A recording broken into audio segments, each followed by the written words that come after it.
आषाढी एकादशीचे औचित्य साधून नारायणगाव हरिस्वामी मंदिर शिवारात उभारलेली विठू माझा लेकरवाळा या महाशिल्पाचे शासकीय पूजन माजी लोकनियुक्त सरपंच योगेश पाटे यांच्या हस्ते पार पडणार आहे। थोड्याच वेळात या कार्यक्रमाला सुरुवात होत आहे।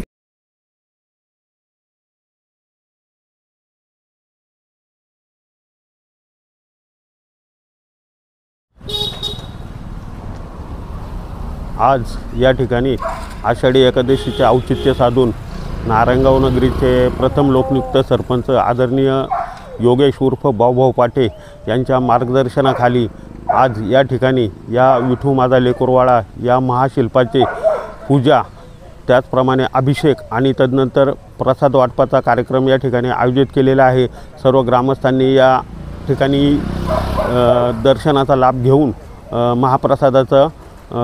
महाप्रसादाचाही लाभ घ्यावा मी अशी सर्वांना नारायणगाव नगरीचे प्रथम लोकनियुक्त सरपंच आदरणीय भाऊभाऊ पाटे त्याचप्रमाणे डॉक्टर सौ शुभदाताई वाव्हळ महिला लोकनियुक्त सरपंच यांच्या वतीने मी सर्वांना आवाहन करतो।